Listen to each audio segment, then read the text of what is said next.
Salam alaikum les amis, Sahar Mdalkom, Sahaftalkom, Inch'Allah, Harakum Labas. J'espère que tout le monde va bien. Bon, je voulais faire une petite vidéo pour parler de notre équipe nationale. Je voulais particulièrement parler de deux points essentiels. Premièrement, le recours qui a été déposé par la Fédération algérienne auprès de la FIFA pour examiner le match retour à Blida, qui s'est soldé par un score de 2-1 en faveur du Cameroun. Et grâce à cette victoire, ils ont empoché leur billet pour la qualification mondiale au détriment de notre équipe nationale. Donc, nous allons parler d'un des 4 points qui a été cité dans le 11 mondial. L'un des points qui m'a paru le plus pertinent. Et dans la deuxième partie de la vidéo, j'aimerais parler de l'équipe nationale et de Jamal Belmadi. Donc, comme on l'a bien vu un peu partout sur les réseaux, et notamment via la page de 11 mondial, où ils ont fait un article assez pertinent, où ils ont parlé des 4 cas envisageables à leur issue où on pourrait avoir un recours positif pour l'Algérie. Et ils ont parlé des 4 points essentiels. Le premier point dans l'article stipule que la FIFA ne trouve pas de preuves suffisantes et ne considère les erreurs comme intrigantes. Deuxième point, la FIFA considère que les erreurs sont trop conséquentes. Troisième point, la FIFA établit des soupçons sur l'arbitre de la rencontre. Et le dernier point, quatrième point, la FIFA fait état d'une corruption autour de l'arbitre. Bon, nous, on a tous vu le match et on a tous vu le comportement de l'arbitre Gassama et on peut dire qu'il était suspect. C'est-à-dire, on a bien vu que il y avait quelque chose qui ne tournait pas rond. C'est impossible de suivre le match et voir le comportement de l'arbitre et se dire que c'était un comportement naturel et tout à fait normal. Eh ben, franchement, non. Il y avait quelque chose, il y avait un petit peu de favoritisme pour l'équipe du Cameroun. On est bien d'accord. Maintenant, on a beaucoup entendu parler corruption, ceci, ça, les pots de vin, machin et tout. Par rapport à ce genre d'accusation, il est difficile d'apporter des preuves tangibles. C'est-à-dire, il y a des soupçons, ils ont dit, mais il n'y a rien de concret. Donc, concernant le quatrième point, qui stipule la FIFA fait état d'une corruption autour de l'arbitre, ça risque d'être un peu compliqué. On ne pourrait pas avoir suffisamment de preuves tangibles ou concrètes. La FIFA établit des soupçons sur l'arbitre de la rencontre. Possible. Possible. Le deuxième point, la FIFA considère que les erreurs sont trop conséquentes. Là, ça nous intéresse. Parce que là, la FIFA va examiner notre dossier par rapport à la rencontre, les conditions d'arbitrage. Et là, l'arbitre, il a commis 3 erreurs. Premièrement, le premier but qu'il a validé, qui était une faute évidente sur le défenseur Mendy, et il l'a validé rapidement. Deuxièmement, un pénalty non sifflé sur Belaïli. C'était flagrant, on l'a bien vu. Et troisièmement, le but de Slimani que tout le monde a vu sur différents angles, qu'il n'y avait pas main, et l'arbitre n'a pas voulu se référer au VAR, et il a dit que c'était un but annulé. Donc, ça fait 3 casseroles qui font beaucoup de bruit. Donc, à partir de là, cet article ou cette ligne des 4 principaux points, elle pourrait être en notre faveur. La FIFA considère que les erreurs sont trop conséquentes. Et effectivement, elles sont conséquentes parce que c'était une rencontre cruciale. C'était l'enjeu, il était important. Il s'agit d'une qualification pour le mondial. Et sur les 3 points, un but validé sur une faute évidente, un penalty non sifflé et un but valable qui a été annulé. Donc là, les erreurs sont trop conséquentes et elles sont évidentes. C'est-à-dire maintenant, la FIFA, quand elle va examiner notre dossier, elle va révisionner les images du match. Ils vont se rendre compte qu'il y a quand même au moins une de ces erreurs qui va être prise en considération. Donc ça pourrait être positif pour nous. Ça pourrait nous donner un espoir. Inch'Allah fait affaire. Concernant la corruption, les autres points, comme on l'a dit, ça va être un peu compliqué. C'est difficile d'avoir des preuves tangibles ou matérielles. Même si ils allaient enquêter sur l'arbitre, le comportement de Gassama, revoir les matchs antérieurs et voir un petit peu les mouvements sur ses comptes, etc., ça va prendre du temps. Donc, à mon avis, à mon humble avis, je pense que le point qui stipule que la FIFA considère que les erreurs sont trop conséquentes, ce point-là, il est très sérieux. Et peut-être, Inch'Allah ya Rabbi, Inch'Allah ya Rabbi, Inch'Allah ya Rabbi, kun fi akhir, et la rencontre va pouvoir se rejouer. Ça, c'est une bonne nouvelle. Ça, c'est la bonne nouvelle. Surtout qu'il s'agit de la Coupe du Monde, un événement planétaire qui se déroule que une fois tous les 4 ans. Et notre équipe nationale, elle n'a pas volé hein, sa place. On a joué, on a fait le boulot, et l'arbitre nous a volé notre belle victoire. Donc, Inch'Allah, Inch'Allah, Inch'Allah, fait affaire. Moi, je sais pas, moi, personnellement, je trouve ça logique. On a 3 erreurs. Et cet article, il stipule bien. La FIFA considère que les erreurs sont trop conséquentes. Effectivement, il y a eu des erreurs d'arbitrage. On ne va pas parler de corruption, ceci, cela. On va parler d'erreurs d'arbitrage qui étaient conséquentes. Tout à fait logique et simple. Et tout le monde pourrait le constater. Donc, si tout se passerait bien, Inch'Allah fait affaire. Voilà. Par rapport à ce premier point. Maintenant, je voulais parler de notre équipe nationale, du coach Jamel Belmadi, où j'étais un peu déçu. Je vous cache pas, j'étais un peu déçu. Bon, sur l'ensemble des 2 rencontres, on a fait le boulot au match aller, on a marqué un joli but, on la tête de Slimani, sur un coup de pied arrêté. On a bien défendu. Mais aussi, il faut dire aussi clairement les choses. Hein. On n'avait pas en face une équipe très solide. Hein. Les Camerounais n'étaient pas vraiment une équipe qui impressionne. Ils étaient très limités. C'est-à-dire, ils n'ont pas développé du bon jeu. On n'a rien vu. C'était pas une équipe qui faisait peur ou quoi que ce soit. On était meilleur que sur le papier et sur le terrain. C'est-à-dire, il n'y a pas photo. Mais pourquoi je dis que j'étais déçu? J'ai dit que j'étais déçu parce qu'on aurait pu gagner les 2 rencontres avec un grand score. Seulement si le coach n'avait pas misé tout sur l'aspect défensif.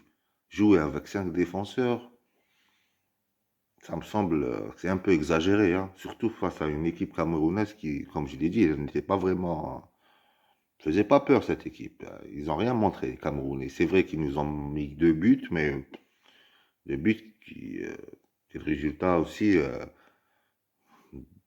des erreurs de nos joueurs, positionnement, etc. Ce que je reproche à Jamel Belmadi, ce que j'ai pas compris, c'est qu'il a fait appel à un joueur comme à Deng Dioula, un joueur que je respecte beaucoup, on l'appréciait énormément, mais il n'avait pas sa place dans cette équipe. Dioula qui revient d'une blessure, qui n'a pas beaucoup joué, il a pris de l'âge, et en plus il est venu blessé. Et le deuxième joueur qui était blessé, Farouli. Donc il a convoqué 2 joueurs, sachant qu'il n'allait pas les utiliser.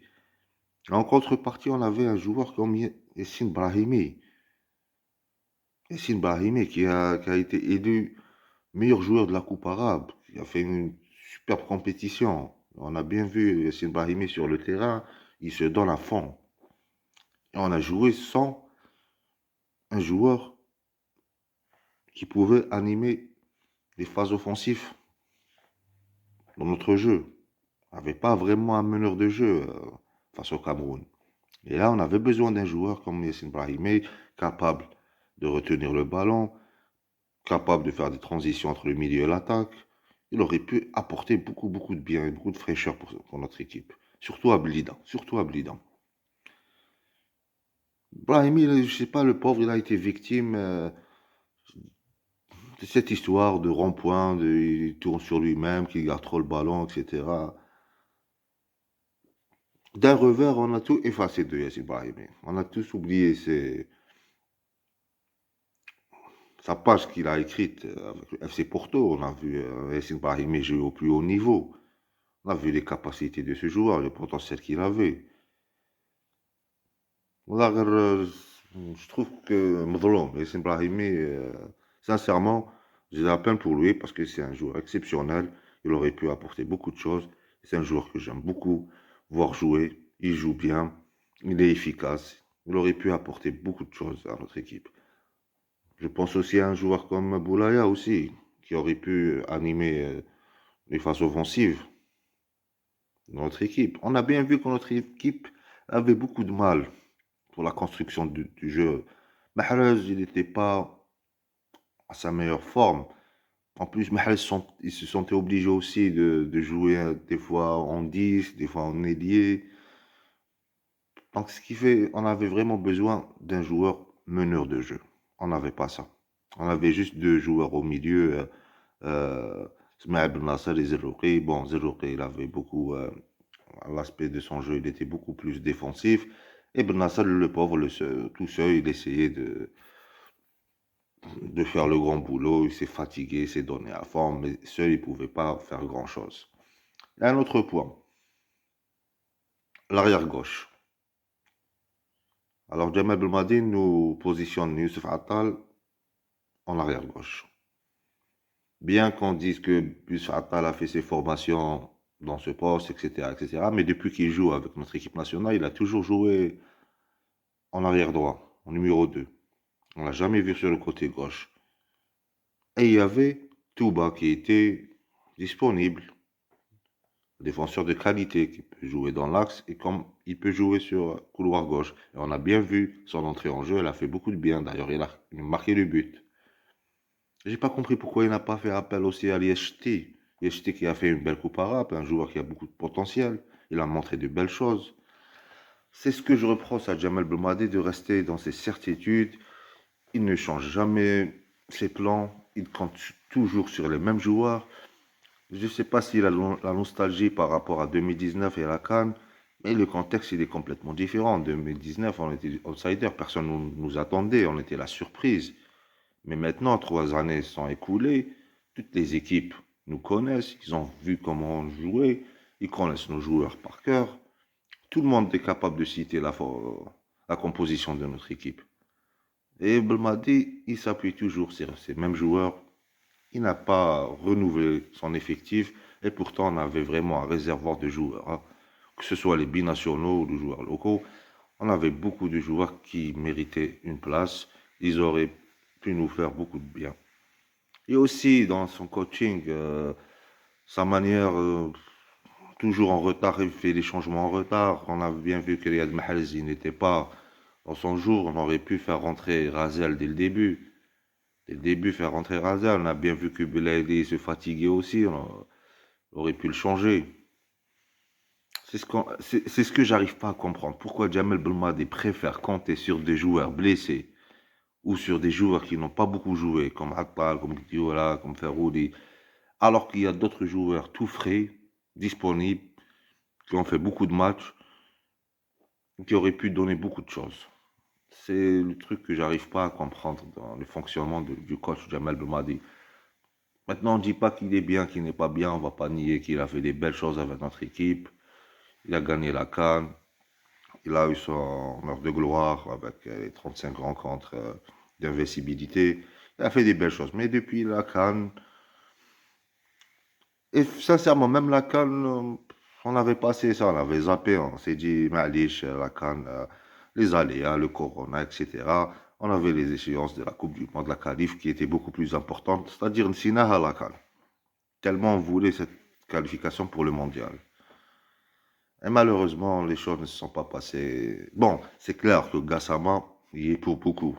Et pour beaucoup dans cette élimination. Mais en même temps, on aurait pu gagner cette rencontre avec 3 buts.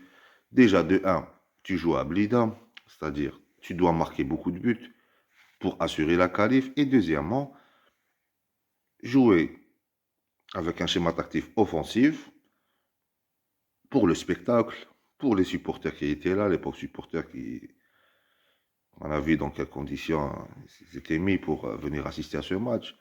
Donc je ne comprends pas pourquoi Jamel Belmadi a préféré jouer avec 5 défenseurs au lieu d'assurer la victoire avec un maximum de buts pour amuser la galerie, pour le spectacle et pour le plaisir. Parce que je le dis encore une fois, cette équipe Cameroun, elle était prenable. C'est pas le grand Cameroun.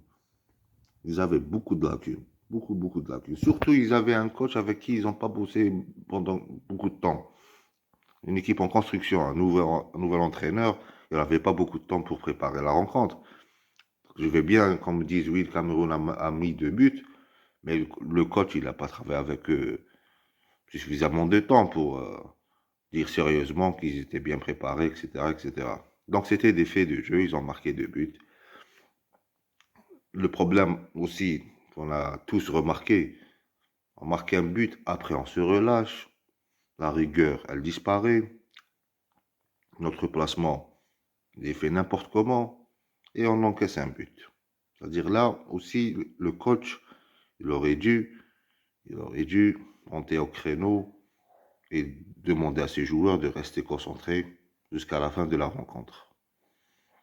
Voilà, tout se joue sur des petits détails parfois dans un match de foot.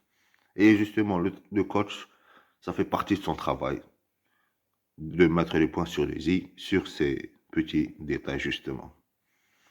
Mais bon, Malish, il y a toujours de l'espoir, on reste positif. Le recours du 21 avril, Inch'Allah, on verra un peu plus clair de ce qui va se passer. Il y a encore d'espoir, les amis. Encore le combat que l'on pour avoir écouté ou en tout vive l'Algérie. Salam.